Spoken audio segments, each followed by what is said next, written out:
Hi, I'm Chris. Welcome back to FRAG-MENTAL. Thanks for joining me. I thought we'd have another look at a Fragrantica awards list. This time, we're looking at the 10 best fresh fragrances for men of 2025.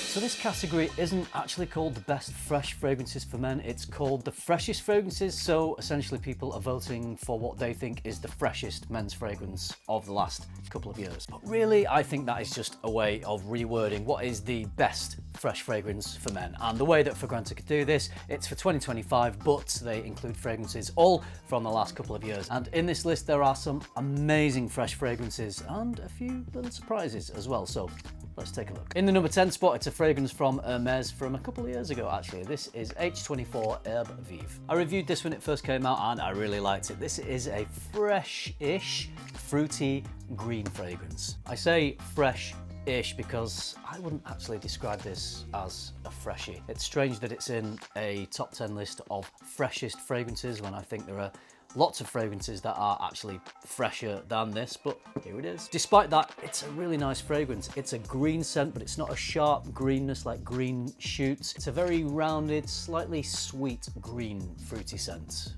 with some herbs. The fruit in this is pear, definitely getting a little bit of that sweet fruity pear quality. There's a note in this called Fizz Cool, which is a brand new lab created accord. Maybe it's this note that's providing the freshness. Maybe it's because of this innovation in creating this new accord that it's found its way into the top 10 list. Anyway, it's a really nice fragrance, but I'm not sure it's one of the freshest. At number 9 is a fragrance from Al Haramain. This is called Amber Oud Aqua Dubai. There are some fruity notes: bergamot, mandarin, pineapple, blackcurrant, melon, so quite a few fruity notes. Obviously, there's some amber in here, petitgrain and vanilla. I don't have this fragrance, I haven't smelled it, but it is one of the many clones of this fragrance from Louis Vuitton Imagination. No surprise, this fragrance has been trending off the charts for the last year or two, and rightly so. It is a fantastic fragrance. I would love to tell you how close this Al Haramain fragrance is to Imagination. Unfortunately, I can't, but I'm guessing it does a pretty good job if it's found its way into this list. Interestingly though, the note breakdown doesn't list tea, and I find that tea is quite a prominent component of Imagination. It adds this depth to the freshness, but that's not to say that tea isn't in the Al Haramain fragrance. Sometimes they don't list all the notes, especially when they're copying the fragrance. Anyway, Amber Oud Aqua Dubai is your number 9 on the list. Let me know in the comments how close you think it is to Imagination.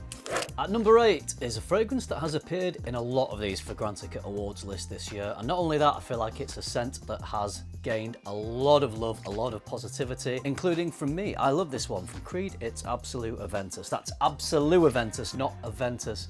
Absolu. So this fragrance does have a freshness to it because there's some citrus, there's some fruity notes. It smells pretty similar to the original Aventus, but I would say a little darker, a little spicier. And for those reasons, I really enjoy this fragrance. I love the darkness that it brings to the Aventus DNA, maybe bringing it a little closer to when the original Aventus was first released. That was a little smokier with that heavier birch note in that. You don't really find that in the more modern formulations of Aventus. So this is a little more robust, a little harsher on the nose than the original Aventus, but I love it for that. Interestingly, the reasons why I do love this fragrance are nothing to do with freshness. If anything, they take away from the fresh aspect of the fragrance, so kind of strange that this has ended up in a list of the freshest fragrances. I don't think it is one of the freshest fragrances. Who cares?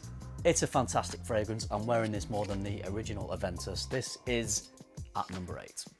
Number 7 is a fragrance that is maybe here because it's a very recent scent and it's in people's minds. It is pretty good though. From YSL, this is Myself L'Absolu. Ginger, bergamot, cardamom, orange blossom, and patchouli. Again, this is a fresh-ish fragrance, not a fresh-y, but fresh-ish. That's a new category that I've coined. The bergamot's giving some freshness. There's a fresh spiciness because of the cardamom and the ginger, but it isn't an out-and-out freshy fragrance, and I don't think it is one of the freshest releases of the year, but it is a really good scent. It's combining some white florals with the fresh spiciness. It's got a decent performance. It's a great all-round fragrance. It's got a versatility you can wear all year round. I don't think it's a game changer. It's not done anything radically that different or that amazing, but it is a pretty solid release from YSL, but not one of the freshest in my opinion.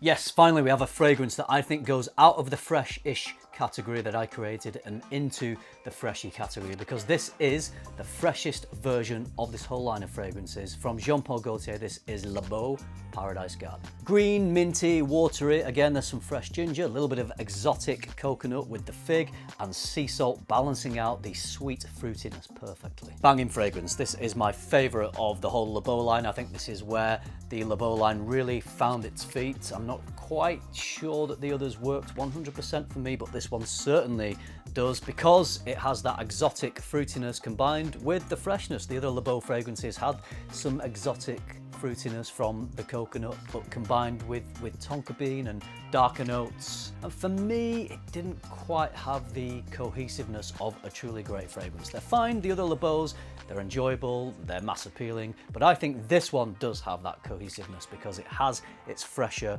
exotic notes, but the sea salt combined with the fig just works really well, and it is a fresh fragrance, but it's built in such a way that it's not a fleeting freshie. It does have some depth to it as well. So for that reason, I think this deserves to be higher up this list, if not maybe at the top of the list, because I really enjoy it. It's a fantastically composed fragrance. It's doing everything it sets out to do, and it smells great, and it's fresh.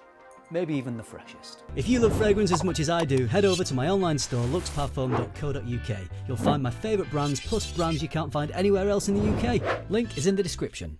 Sliding in mid-table is an entry from Chanel. This is Allure Homme Sport Superleggera. It's pretty fruity. There's citrus, mandarin, grapefruit. It's also woody with cedarwood and sandalwood. This is a fruitier version of the Allure line, and it really works well for that. I enjoy the fruitiness. I think it merges really well with that existing Allure sort of smell. But does fruit always mean fresh? I mean, this has quite a lot of citrus in it, and citrus fruit generally is in fresh fragrances. But this is a smooth, rounded fragrance. It's got depth. It has a fresh aspect to it, particularly in the opening.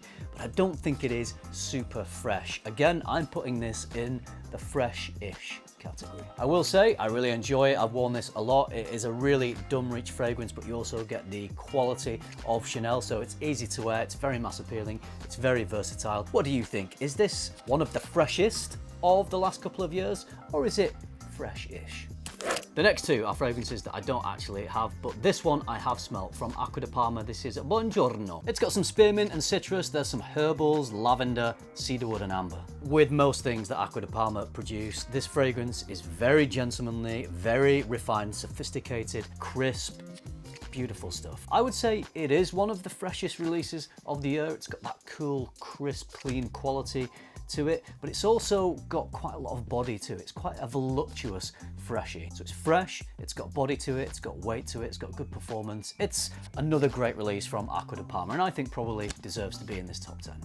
The next one is from Dolce & Gabbana, and it's Light Blue Pour Homme. This one has been re-released, rebottled, whatever you want to call it, in the last year. The original version of this came out in 2007, I think. Haven't actually smelled this one. I have smelled the original version, and just looking through the Fragrantica comments, it seems to be pretty much the same thing. I'm guessing it's been re-released because there's been a slight reformulation. Perhaps there's a few minor changes to the bottle, but it all looks pretty similar to me in terms of its notes and in terms of the bottle. So yeah, maybe it's just to do with a slight reformulation. I never bought the original of this because I do prefer the intense version. I find that it takes the freshness of the original, but it adds a little bit of extra depth that improves the performance. And from what I can gather on Fragrantica, people say that just like the original version of this, it doesn't perform that well. It's one of these fresh fragrances that is quite fleeting. So it's so intense for me, it's not quite as fresh as the original, but it does have a better performance. What do you think? Have you smelled this newer version? Can you compare it to the original release? Are there any differences? Drop those down in the comments.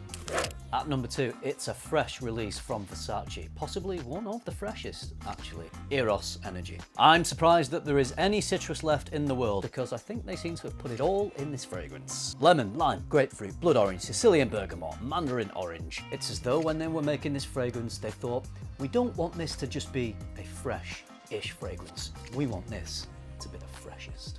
and I think they achieved that. But like all the best fresh fragrances, just like the Aqua de Parma, this is a fresh fragrance that has some body, that has some weight to it. I think they're achieving that through some punchy pink pepper in the mid, also amber and black currants in the mid, and then in the base there's oak moss, and whenever oak moss is in a fresh fragrance, it always adds some extra weight and some extra gravitas. They did a great job with this. I don't think they've done anything that innovative, because there are a lot of fragrances that do smell along the same lines of this scent, AVENTUS, but it does smell really nice. It's got good performance. If you like really fresh fragrances and they say Eros on the bottle, then this one would be a good one to go for. I think this earns its place in the list of freshest. At the number 1 spot is a fragrance that I fully support being at the number 1 spot. This is one of my favorite releases of the last couple of years. It took me by surprise because I wasn't expecting anything from it. From Issey Miyake, this is Le Sel d'Issey. It's a sea, salty, ocean, aquatic, freshy, complete with seaweed. This is a Quentin Biche fragrance, and whenever Quentin composes something, we can always pretty much guarantee it's gonna be a fantastic fragrance. But I wasn't quite prepared for how much I did enjoy this. I love that it's a fresh fragrance, one of the freshest, but it does that without relying too much on citrus. In fact, maybe there isn't any citrus at all, unless maybe it isn't listed, but it's this fresh ocean air, the sea salt, the seaweed. It gives off really fresh oceanic vibes, but because it's not relying on citruses, it hangs around, there's a weight to it, there's a thickness and a body to it. There is oak moss again in this, which I think is lending some of that weight to the scent. This is the EDP version. I love this equally as much. It has some incense, so it certainly isn't as fresh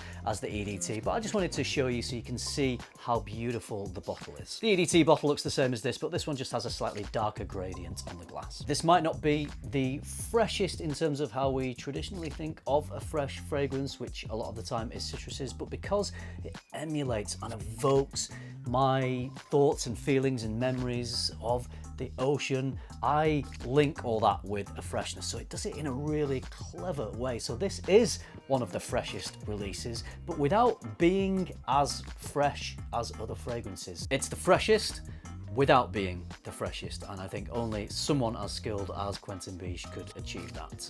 It's a banger. The top 10 freshest fragrances for men according to Fragrantica voters. What do you think? Do you agree with this list? Is there anything that's been missed out? So let me know which fragrances that you love that are the freshest that you think should be on this list of the last couple of years. I hope you enjoyed this video. If you did, if you liked it, please give it a like. It really helps. Subscribe if you haven't already, and if you do all that, I'll see you in the next video. Thanks for watching. Bye.